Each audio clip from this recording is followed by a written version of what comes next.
Meus amigos, como desenvolver o Brasil com a crise global resultante do tarifaço do governo Trump é o tema objeto da nossa apresentação a partir deste momento. O nosso propósito é apresentar as estratégias que permitiriam ao Brasil se desenvolver em um ambiente de crise global resultante do tarifaço do governo Donald Trump dos Estados Unidos. A crise global resultante do tarifaço do governo Trump, que tende a levar o sistema capitalista mundial à depressão econômica, que é uma recessão prolongada, que vai afetar a economia mundial, com repercussões em todos os países, causando desemprego em massa, falência de empresas e queda na produção, apresenta similaridades com a Grande Depressão ocorrida em 1930, com a crise na Bolsa de Valores de Nova York, que foi a crise mais devastadora e prolongada da história do capitalismo mundial. Em 1930, o governo dos Estados Unidos adotou uma lei protecionista, chamada tarifa Smoot-Hawley, que aumentou significativamente as tarifas alfandegárias nos Estados Unidos, similar às atuais do governo Trump, que levou a retaliações internacionais e a um colapso no comércio mundial, que agravou a Grande Depressão de 1930. O governo Trump deve agravar ainda mais a depressão econômica mundial com o tarifaço adotado recentemente, especialmente contra a China, que provocou a queda espetacular de todas as bolsas de valores no mundo nos últimos dias. O tarifaço sobre as nações do mundo vai desmantelar os modelos de negócio de milhares de empresas, fábricas e de países inteiros. Algumas das cadeias de suprimento criadas pelas maiores empresas do mundo vão ser interrompidas instantaneamente. O governo Trump está contando com a receita do tarifaço para lidar com os cortes de impostos por ele planejados. Um dos objetivos do tarifaço de Trump é reduzir o déficit comercial nos Estados Unidos a zero. Este é um redirecionamento notável dos fluxos de comércio internacional e explica o foco punitivo específico contra países da Ásia. Atendendo a pressões do empresariado norte-americano, o governo Trump decidiu negociar as tarifas com os países afetados pelo tarifaço, adiando sua aplicação por 90 dias, à exceção das tarifas aplicadas contra a China, que alcançou 145%. E a China, em contrapartida, retaliou os Estados Unidos com tarifas de 125% para produtos importados dos Estados Unidos. Trump vai negociar as novas tarifas com todos os países, inclusive a China. Essa, certamente, é a pretensão dele. O fato é que, muito provavelmente, tarifas de grandes proporções mantidas contra países do leste asiático e principalmente contra a China vão aumentar os preços de roupas, brinquedos e eletrônicos muito mais rápido nos Estados Unidos. Esta é a conclusão que muitos economistas estão chegando. Quanto ao Brasil,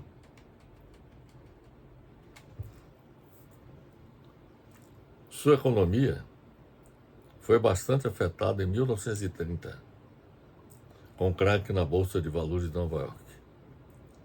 já que os Estados Unidos eram o maior comprador do café brasileiro, principal produto de exportação, que representava 69% da receita total de exportação do Brasil. Além de o país ser altamente dependente da importação de bens de consumo e bens de capital. O Brasil importava praticamente tudo. O Brasil importava produtos industrializados dos países mais desenvolvidos, sendo altamente dependente desses países para suprir suas necessidades desses produtos.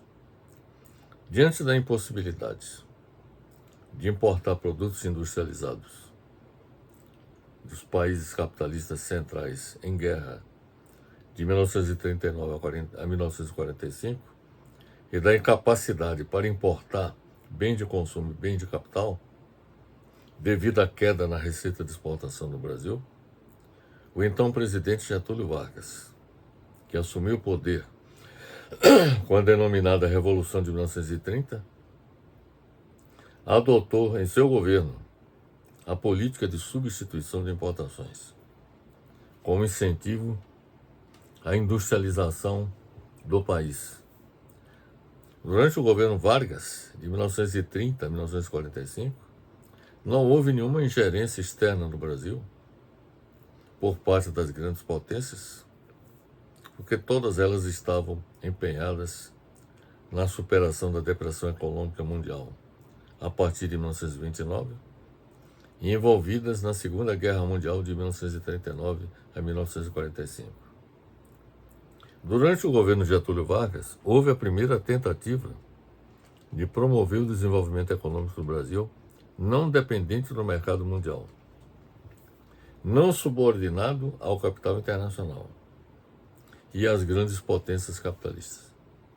Essa foi a primeira tentativa de promover um desenvolvimento do país independente do mercado mundial, do capital internacional e das grandes potências capitalistas. A política econômica do governo Vargas passou a valorizar o mercado interno, observe bem para isso.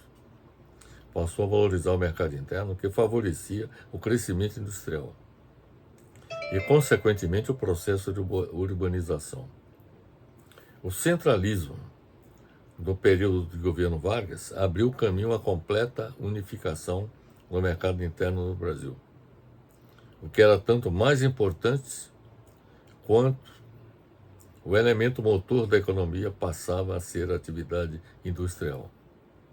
Foi graças a esse impulso centralizador que o Brasil se dotou definitivamente de um mercado interno integrado e capaz de autogerar o seu crescimento. Até 1930, era insignificante a participação da indústria na economia brasileira. A crise econômica mundial de 1929 e a Revolução de 1930 criaram as condições para o início do processo de ruptura do Brasil com o passado colonial e a decolagem do processo de industrialização do país. As forças políticas que assumiram o poder no Brasil em 1930 apoiaram e implementaram um projeto de industrialização, com o objetivo de retirar o país do atraso econômico e impulsioná-lo rumo ao progresso, com a implantação de um parque industrial próprio, nos moldes das nações europeias e dos Estados Unidos. Foi a primeira vez na história do Brasil que um governo fez semelhante opção. A crise mundial de 1929 e a necessidade de substituir importações de produtos industrializados impulsionaram a industrialização do Brasil. Este é um fato. A política de substituição de importações visava reduzir a dependência de produtos importados, incentivando a produção nacional de bens de consumo e de capital. Em 1930, torna-se vitoriosa a ideologia do nacionalismo, que significava desenvolvimento autônomo com forte base industrial. A industrialização se desenvolveu através do processo de substituição de importações, isto é, produzindo no país o que antes era importado do exterior. Na primeira fase da industrialização, de 1930 a 1940, a ênfase foi na produção de bens de consumo imediato, bens não duráveis. Nós vamos mostrar uma figura que apresenta a industrialização encetada no Brasil desde 1930, que foi abortada em 1985, com a queda na participação da indústria brasileira na formação do PIB do Brasil. Quando os diversos governantes do Brasil aderiram à globalização neoliberal, a partir desta época. Todos eles, a partir de 1980 e mais especificamente a partir de 1990, os diversos governos que se estabeleceram no Brasil aderiram ao modelo econômico neoliberal. Com a adesão do Brasil à globalização neoliberal, houve o quê? A abertura da economia brasileira às importações e aos investimentos estrangeiros, que contribuíram para o desmantelamento da indústria nacional.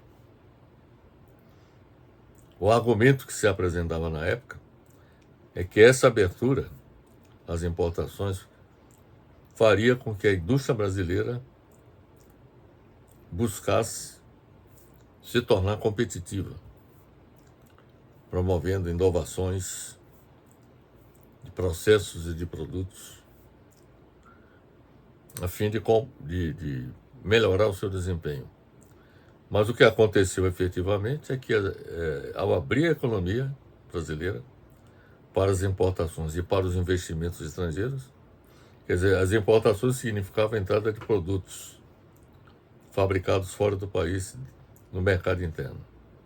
E os investimentos estrangeiros significaram a entrada de indústrias estrangeiras que se estabeleceram dentro do Brasil e ambas contribuíram para o desmantelamento da indústria nacional.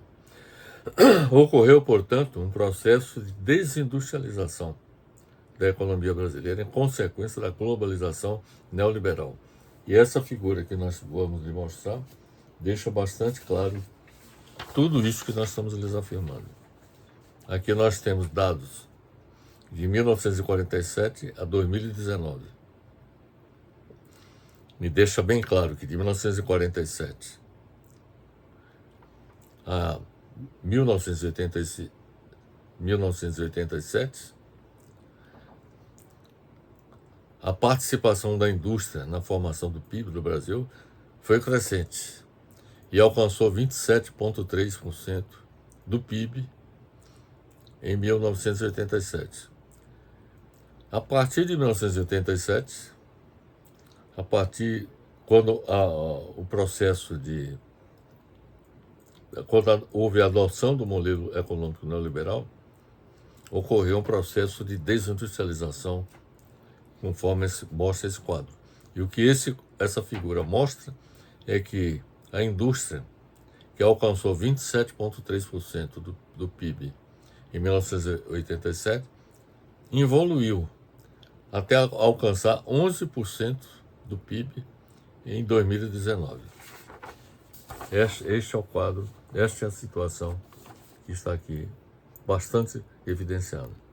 De 1947 a 1987, crescente a participação da indústria na formação em relação ao PIB. Mas de 1987 para 2019, houve uma regressão, um declínio, a tal ponto que a participação da indústria na formação do PIB do Brasil correspondeu a 11% inferior ao valor, a participação da indústria na formação do PIB em 1947, que era de 16,5%. Então, este quadro deixa bastante evidente que a introdução do modelo neoliberal foi danoso para a economia brasileira ao promover a desindustrialização do país.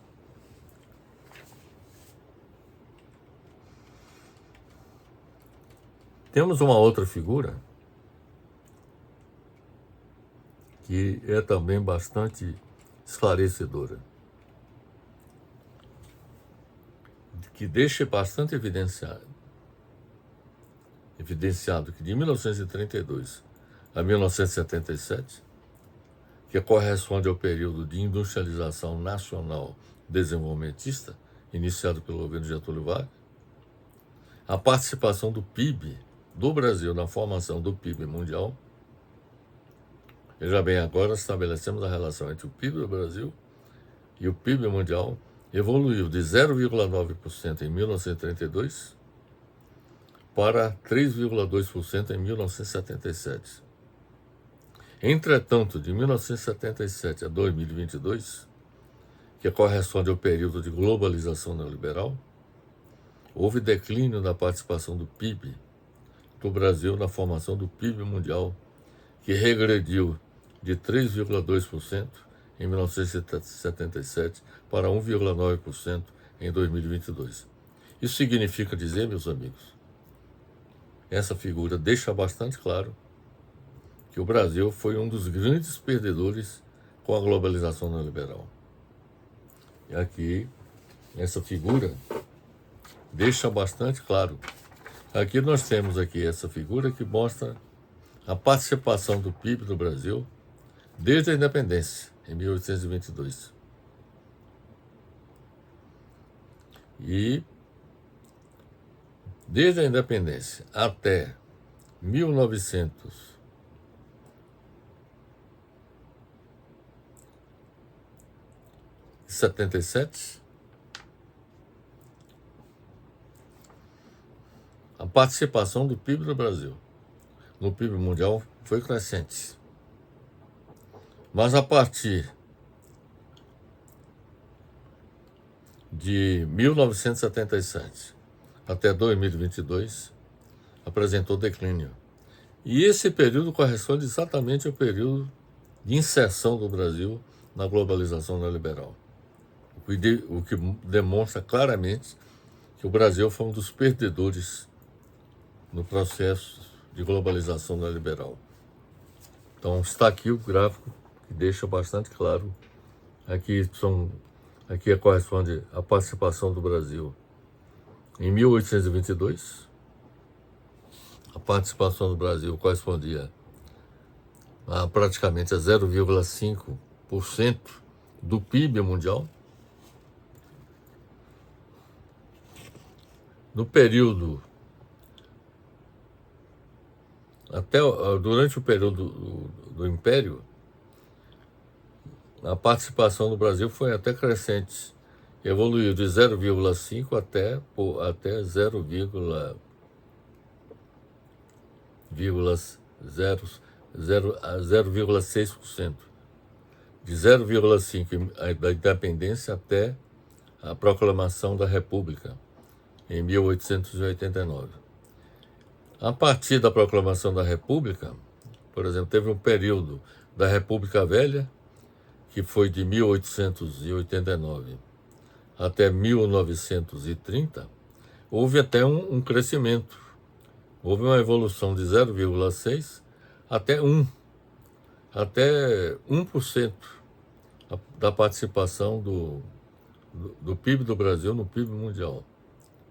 Mas o fato mais importante é que, a partir de 1930, quando o Getúlio Vargas assumiu o poder e adotou uma política de industrialização, de substituição de importações, a participação do Brasil na formação do PIB mundial foi crescente. E ela foi crescente até 1977, eu diria até 1982. Mas a partir desse período apresentou um declínio. Então essa figura aqui deixa bastante claro tudo isso que acabamos de afirmar. Aqui nós temos a independência do Brasil. Aqui nós temos a proclamação da República, que é o fim do Império aqui no Brasil. Com a proclamação da República, nós tivemos aqui o período da República Velha, até 1930, e aqui o período que começou com o governo Vargas até 1980, vamos dizer assim. Foi crescente a participação do Brasil na formação do PIB mundial, que evoluiu de 1%, em 1930 e alcançou 3,2% em 1982. Mas a partir daí passou a apresentar declínio. Significa que o Brasil perdeu, foi um dos perdedores do processo de globalização neoliberal. Foi um perdedor não só com relação à desindustrialização, e foi um perdedor também com relação ao crescimento do PIB. Quer dizer, esse gráfico mostra que o crescimento do PIB no Brasil, foi declinante durante esse período. O tarifaço do governo Trump, que tende a gerar uma crise inflacionária e recessiva nos Estados Unidos e no mundo, poderá levar o sistema capitalista mundial à depressão econômica mundial, similar à de 1930, conforme já afirmamos anteriormente. Devido ao tarifaço, os custos de produção nos Estados Unidos tendem a aumentar significativamente. E haverá, por conta disso, superprodução na China e na União Europeia. Quer dizer, a China e os países da União Europeia vão se defrontar com um problema muito sério de buscar novos mercados, já que praticamente o mercado americano estará fechado por conta do tarifaço.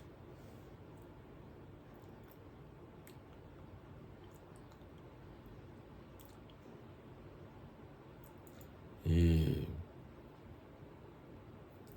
porque os produtos importados, por exemplo, tanto da China quanto da União Europeia, aumentaram significativamente com o tarifaço.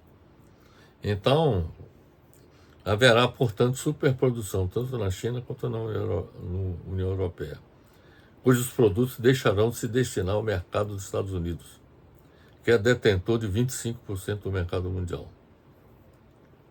A superprodução na China e na União Europeia obrigará ambos a aumentar seus consumos internos e exportar para novos mercados a preços competitivos, inclusive para o Brasil. O fato é que, diante desse cenário, se o Brasil importar produtos industrializados dos Estados Unidos, terá que pagá-los a preços mais elevados, devido ao tarifaço que incidiria sobre os preços internos norte-americanos. E o mercado interno brasileiro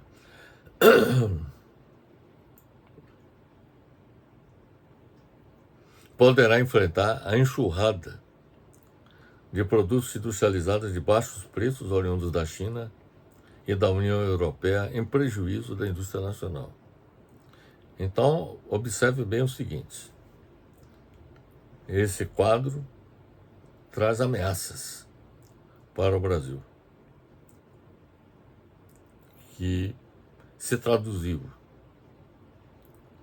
no fato de produtos importados oriundos dos Estados Unidos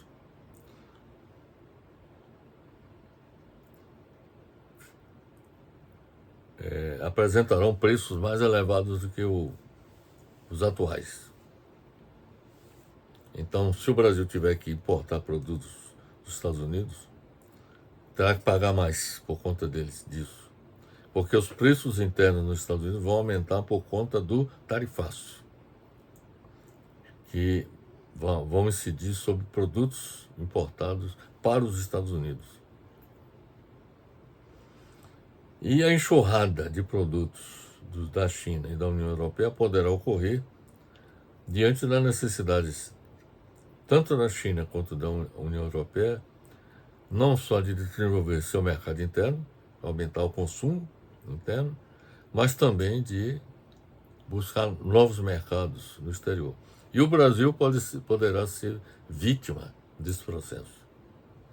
Esta situação coloca na ordem do dia a necessidade do governo Lula seguir o exemplo do governo Getúlio Vargas, em 1930.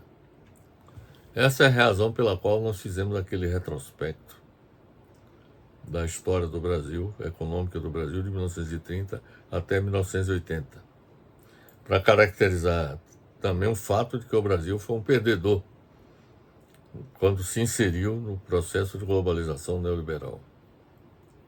Então, voltando à questão da situação dos preços internos dos Estados Unidos se tornarem mais elevados e da enxurrada de produtos, tanto da China quanto da União Europeia,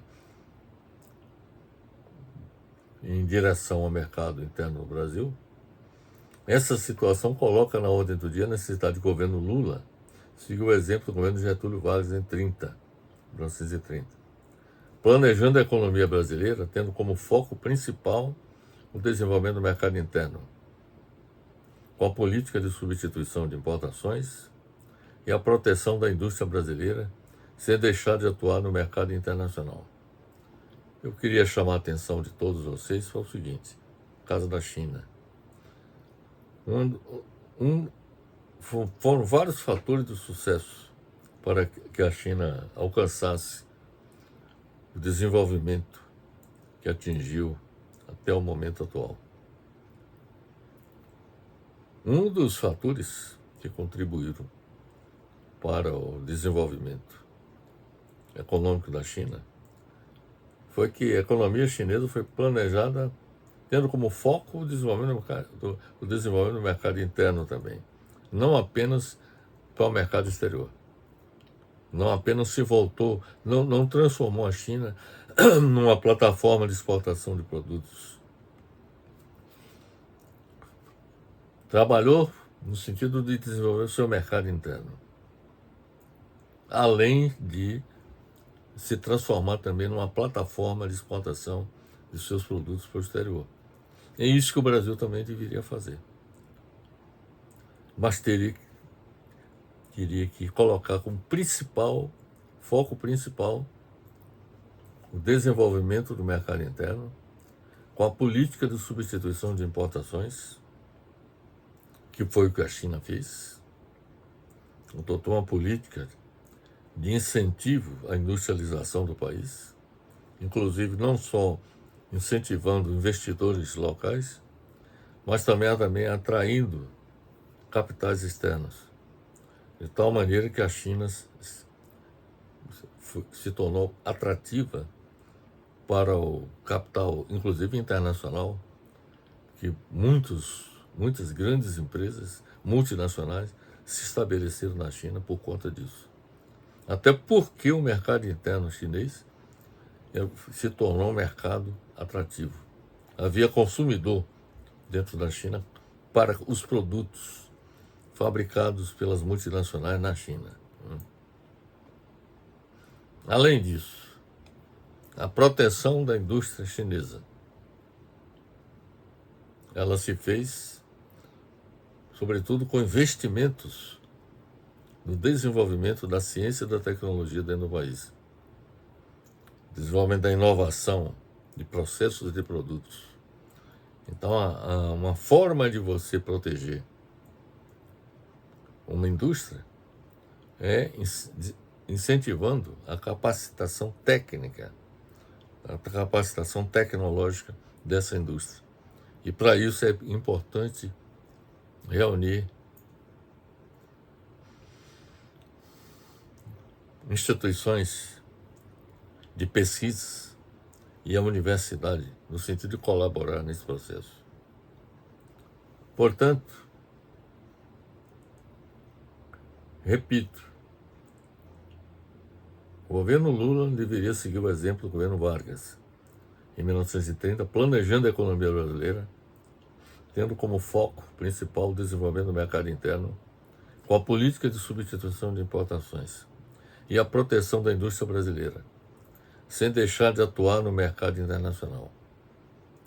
Para tanto, o governo Lula deveria colocar em prática um plano de desenvolvimento nacional que contempla a adoção de uma política de substituição de importações oriundas dos Estados Unidos, da China e da União Europeia.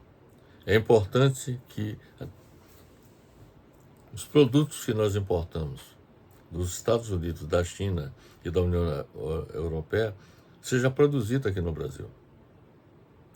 E que haja também uma política industrial de proteção da indústria brasileira para fazer frente aos produtos industrializados de baixos preços oriundos da China, União Europeia e outros países.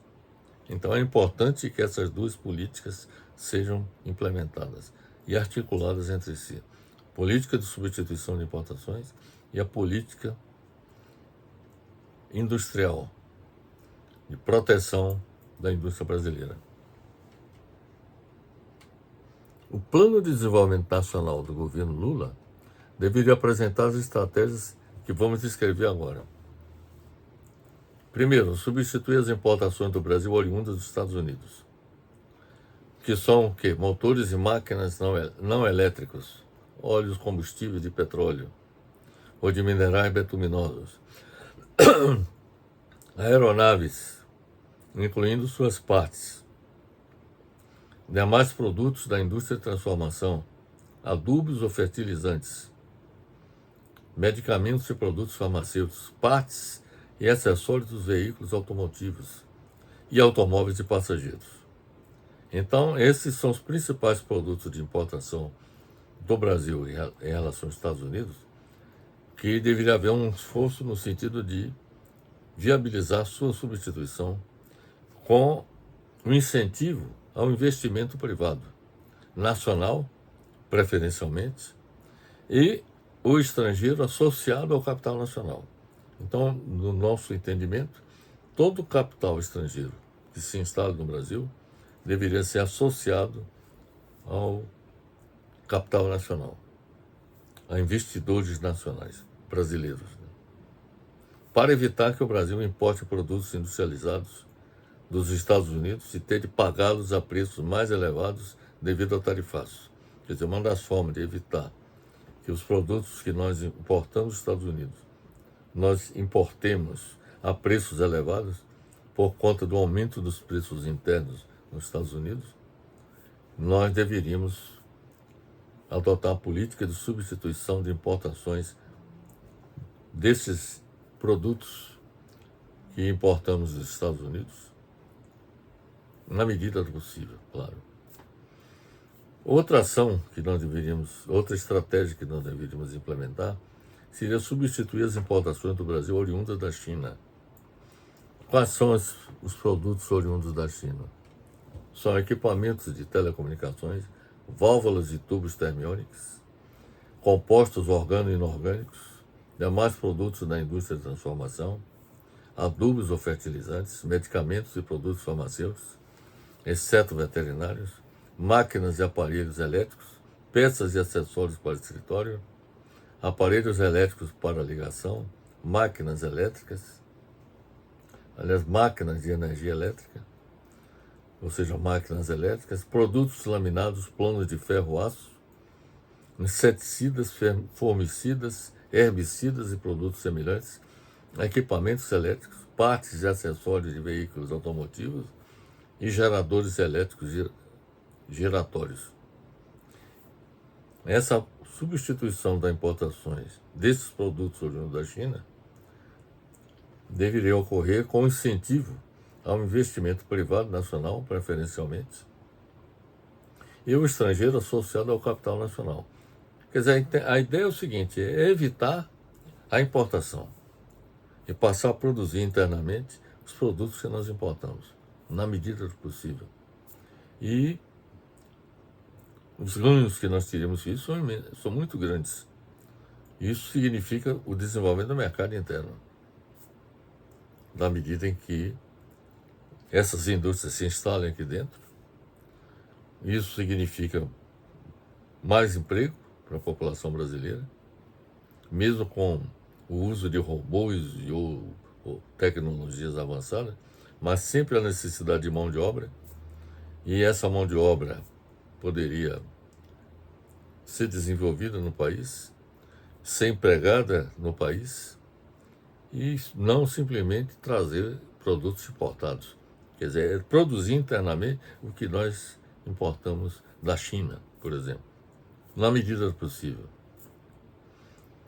A terceira estratégia seria substituir as importações do Brasil oriundas da União Europeia, que são medicamentos para a medicina humana e veterinária, demais produtos manufaturados, compostos heterocíclicos, seus sais e sulfonamidas, partes e peças para veículos, automóveis e tratores, inseticidas, fungicidas, herbicidas e produtos semelhantes. A ideia seria substituir essas importações com incentivo ao investimento privado, nacional preferencialmente, e o estrangeiro associado ao capital nacional. Então, repito, seria importante que o capital estrangeiro ele tivesse também a participação do investidor privado brasileiro, associado a esse capital estrangeiro que vem a se instalar no país. A quarta estratégia diz respeito a proteger a indústria brasileira para fazer frente à enxurrada de produtos industrializados de baixos preços, oriundos da China e da União Europeia, com a taxação desses produtos. Aí, nesse caso, não tem outro caminho senão esse. É taxar os produtos importados oriundos destes e de outros países para evitar que essa enxurrada leve ao completo desmantelamento da indústria brasileira.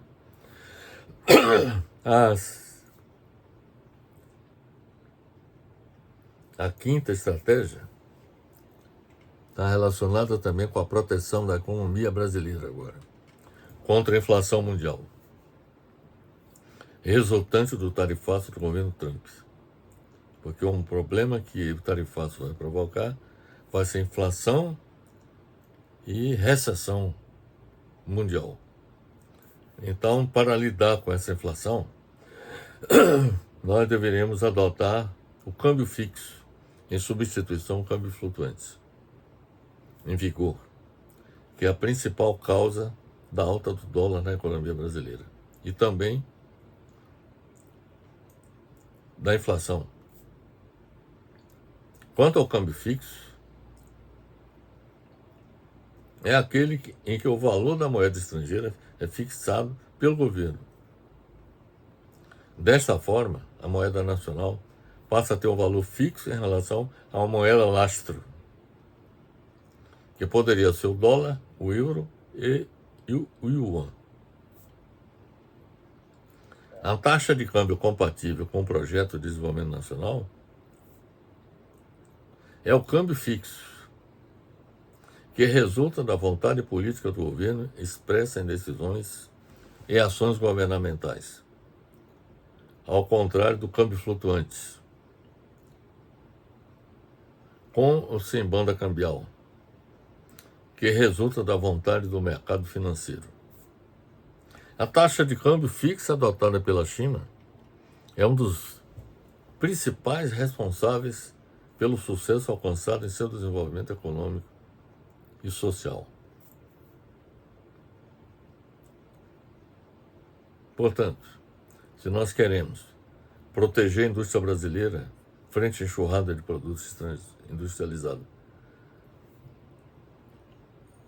vindos da China, da União Europeia ou de outros países, é necessário que haja taxação desses produtos para impedir que aprofunde o desmantelamento da indústria nacional. E para proteger a economia brasileira, é importante que seja adotado o câmbio fixo, na medida em que o câmbio flutuante nos colocaria à mercê da hecatombe que vai atingir a economia mundial com a inflação e a recessão global provocada pelo tarifaço. A sexta estratégia diz respeito ao seguinte: minimizar os efeitos negativos do tarifaço do governo Trump no Brasil e na União Europeia, agilizando a celebração do acordo Mercosul-União Europeia, para incrementar o comércio entre o Mercosul e a União Europeia em benefício do Brasil. Então é outra iniciativa que deveria, outra estratégia que deveria ser implementada pelo governo do Brasil para fazer frente ao tarifaço do governo Trump. A sétima estratégia diz respeito a agilizar a implementação dos 37 acordos comerciais assinados no dia 20 de novembro de 2024 entre o Brasil e a China, para assegurar a participação chinesa nos investimentos do governo Lula em obras do novo PAC, Programa de Aceleração do Crescimento, são obras de infraestrutura, na construção e reforma das rotas de integração regional na América do Sul, nos aportes em projetos de transição energética e na modernização do Parque Industrial Brasileiro, alicerçando a cooperação entre o Brasil e a China pelos próximos 50 anos, em áreas como infraestrutura sustentável, transição energética, inteligência artificial, economia digital, saúde e aeroespacial, estabelecendo sinergias entre as estratégias brasileiras de desenvolvimento, como a NIB, que é a Nova Indústria Brasil, o PAC, Programa de Aceleração do Crescimento, o Programa de Rotas da Integração Sul-Americana, e o Plano de Transformação Ecológica e a Iniciativa Cinturão e a Nova Rota da Seda. Essas iniciativas, essa articulação com a China, tira fundamentalmente de trazer investimentos para o Brasil. É necessário que esses acordos com a China sejam implementados, a fim de que os investimentos, não só na infraestrutura, mas também no setor industrial do Brasil, aconteça, e com a associação com o capital nacional. Isso é importante destacar a nossa proposta. Pelo que acabamos de expor, o governo Lula deveria adotar uma política de substituição de importações dos Estados Unidos, da China e da União Europeia para promover a reindustrialização do Brasil. Quando nós falamos em substituir importações, um dos objetivos é a reindustrialização do Brasil. Proteger a indústria brasileira, taxando os produtos importados. Proteger a economia brasileira com a adoção do câmbio fixo, em substituição ao câmbio flutuante em vigor. E agilizar a implementação dos acordos comerciais assinados no dia 20 de novembro de 2024 entre o Brasil e a China, para assegurar a participação chinesa nos investimentos no Brasil. Para implementar as estratégias que há pouco nós descrevemos, é urgente o abandono do modelo econômico neoliberal. E esse é um ponto que é importante destacar. O modelo econômico neoliberal que foi implantado em 1990 e que continua em vigor no Brasil. Porque o seu fracasso, nós mostramos, provocou a desindustrialização do país e provocou a queda no crescimento da economia brasileira, a tal ponto que a participação do PIB do Brasil no PIB mundial foi declinante no período neoliberal. Então não há por que manter o modelo econômico neoliberal. Seria burrice, seria uma extrema burrice manter um modelo econômico que foi danoso para o país, que é danoso para o país. Porque o seu fracasso é evidenciado pelos péssimos resultados obtidos nos planos econômico e social. E a intenção é substituí-lo pelo modelo nacional desenvolvimentista nos moldes keynesianos, em que o Estado teria um papel ativo como indutor do desenvolvimento econômico e social. Para implementar as estratégias que há pouco nós descrevemos, é preciso que haja o fortalecimento do governo federal. Esse é um outro ponto também importantíssimo. Abandonar o modelo econômico neoliberal, mas também fortalecer o governo federal. Para fortalecer o governo federal, é preciso que haja o abandono na política do teto de gastos em vigor desde o governo Michel Temer, que fez com que o Estado brasileiro ficasse limitado em sua capacidade de promover o investimento público, com a asfixia financeira em que ficou submetido. E, além disso, promover o fim da autonomia do Banco Central, adotada durante o governo Jair Bolsonaro, que com sua política de juros extremamente elevados, inviabiliza a capacidade do governo de adotar políticas econômicas, fiscal e monetária articuladas entre si. Então nós temos um monstrengo aqui no Brasil, dois monstrengos que impedem que o governo federal possa atuar com efetividade. É preciso acabar com a política do teto de gasto público e a autonomia do Banco Central, porque ambas atuam como camisa de força impeditiva da ação do governo federal na promoção do desenvolvimento nacional. Na realidade, a política do teto de gastos e a autonomia do Banco Central são medidas de política neoliberal. Então, eu diria que foi a pá de cal do neoliberalismo no Brasil com a adoção da política do teto de gastos e da autonomia do Banco Central. A crise econômica global está, meus amigos, a exigir que o governo federal no Brasil atue sem limitações, no sentido de evitar os males gerados pelo tarifaço de Trump sobre a economia e a sociedade brasileira. E como última mensagem que eu gostaria de deixar bem claro, e isso dirigido para os governantes do Brasil e também para os setores produtivos, é a necessidade de pensar fora do quadrado, ou seja, dentro da ideia de que nós temos que atuar de qualquer maneira dentro do modelo neoliberal, econômico neoliberal. Nós temos que romper com isso. Nós temos que pensar fora do quadrado. Pensar fora do quadrado significa pensar diferentemente da adoção da questão do neoliberalismo. Porque pensar nos moldes do neoliberalismo significa um desastre para o país. Será desastroso para o futuro do país a manutenção do modelo econômico neoliberal. De modo, meus amigos, são essas as considerações que eu teria a fazer. Como desenvolver o Brasil com a crise global resultante do tarifaço do governo Trump. Deixo aqui meu abraço fraternal para todos.